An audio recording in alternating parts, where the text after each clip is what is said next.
क्यों? साफ बात है, वो मुस्लिम समाज से आती हैं, वो जो है संविधान को मानने वाली हैं, इस वजह से पढ़ी लिखी हैं, वो संवैधानिक तरीके से सरकार से सवाल करती हैं। इसी वजह से जो मनवादी विचारधारा के लोग हैं, बीजेपी आरएसएस के लोग हैं, उनके पेट में दर्द हो रहा है।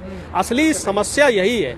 अगर कोई वंचित समाज का व्यक्ति, कोई भी 90% में से दलित, पिछड़ा, आदिवासी और अल्पसंख्यक सरकार से सवाल करे, तो ये जो आरएसएस के लोग हैं, ये जो बीजेपी आईटी सेल के लोग हैं, ये जो ट्रोलर लोग हैं, ये लोग उसका चरित्र हनन करने की कोशिश करेंगे, उसका नाम बिगाड़ेंगे, उसके नाम के आगे इस तरह के शब्द लगाएंगे, मुल्ली लगाएंगे, कहीं किसी को चारा चोर बता देंगे, किसी को टोटी चोर बता देंगे, किसी को कुछ बता देंगे, किसी को कुछ बता देंगे। इन लोगों का यही फलसफा है। ये लोग संवैधानिक तरीके से चलने वाले लोगों को पसंद नहीं करते, क्योंकि इनकी संविधान में आस्था नहीं है। आप हिंदुओं को कमजोर कर रहे हैं, हिंदू राष्ट्र नहीं बनने दे रहे हैं आप लोग। हम देश को मजबूत कर रहे हैं। पहली बात आप समझ लीजिए, देश में जब संविधान लागू हुआ तब ये कहा गया कि ये देश धर्मनिरपेक्ष था, धर्मनिरपेक्ष है और धर्मनिरपेक्ष रहेगा। हिंदू यहाँ पे मेजोरिटी में है, और हिंदू राष्ट्र की जो लोग परिकल्पना कर रहे हैं, वो लोग खुद हिंदू राष्ट्र नहीं बनने दे रहे हैं, क्योंकि हिंदुओं के बीच में ये लोग भेदभाव करते हैं। जब बात हिंदू हिंदू की आ जाती है तो दलित पिछड़ों को आप अलग क्यों कर देते हो? दलित पिछड़ा क्या सिर्फ आपका वोट बैंक है? क्या आप उनको सिर्फ मुसलमानों के खिलाफ लड़ने के लिए इस्तेमाल करोगे?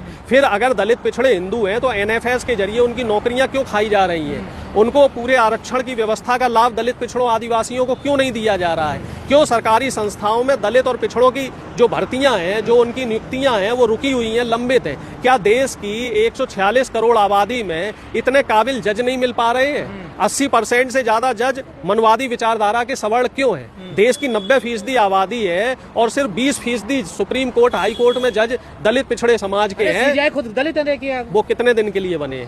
1 साल के लिए तो है। इसके अलावा आप बताइए, और कितने दिनों बाद बने हैं? आप बताइए, क्या कोई पिछड़ा अभी तक मुख्य न्यायाधीश बना? क्या कोई आदिवासी अभी तक बना?